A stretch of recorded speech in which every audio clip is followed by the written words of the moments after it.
Subscribe करें हमारे YouTube channel साधना gold को और पाएं वीडियोस सबसे पहले।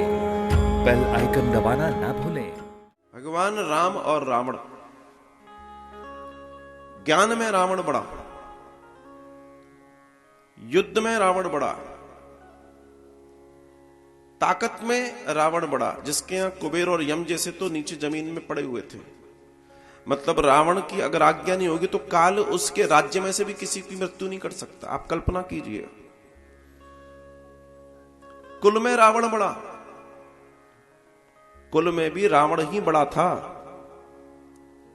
हर चीज में ये राम जी का उस समय तो वो पर्ण कुटीर या अयोध्या कुछ भी कह लें, लेकिन उसके पास सोने की लंका थी। उसके पास सोने की लंका थी। सोचिए आप, हर चीज में रावण बड़ा, उम्र में रावण बड़ा, हर क्षेत्र में रावण बड़ा। उसके बावजूद भी रावण को राम जी मार पाए। क्या था राम जी के पास?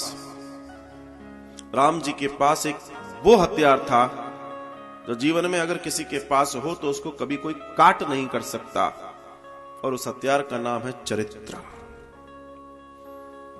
भगवान राम के पास चरित्र था, और इसलिए तुलसी बाबा ने राम चरित्र मानस लिख दिया। अपने मानस में जिस दिन अपने चरित्र को सुंदर बना लेंगे, दुनिया में कोई ऐसी चीज नहीं है जो आपको डिफीट कर दे, आपको कम कर दे। जब एक सुंदर चरित्र, जब एक शानदार चरित्र, जब एक शुद्ध चरित्र इतनी सारी ताकत को एक बार में धराशायी कर सकता है, तो यह उदाहरण हमारे पास हमारे जीवन में भी होना चाहिए। भगवान श्री राम को ब्रह्मचारी बोला गया है।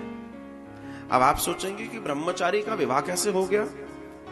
तो भगवान शास्त्र में लिखा है कि जो पति या जो पुरुष अपनी पत्नी के अलावा जीवन में कहीं और दृष्टि भी नहीं उठाता किसी स्त्री या किसी के ऊपर, उसको ब्रह्मचारी माना गया है। अब आप सोचिए, यह भी अपने आप में कितना बड़ा ब्रह्मचर्य है। उसको ब्रह्मचारी माना गया है। तो व्यक्ति जीवन में तभी मात खाएगा, तभी दुखी होगा, तभी उसके साथ घटना घटेगी जब उसका कहीं ना कहीं चरित्र कमजोर होगा।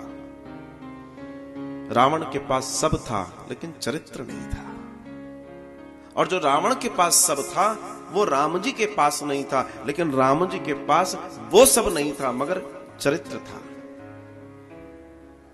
हम और आप मिलकर भी अपने एक सुंदर चरित्र की रचना करें, इन धर्मशास्त्रों के प्रसाद को प्राप्त करें, और इन धर्मशास्त्रों से भगवान के बारे में जाने, भगवान की असीम कृपा के बारे में जाने, अपने जीवन को निर्मल और सरल करने के प्रयास की ओर बढ़ें, और आप देखना एक दिन जीवन बड़ा सुगम, बड़ा आनंदमयी हो जाने वाला।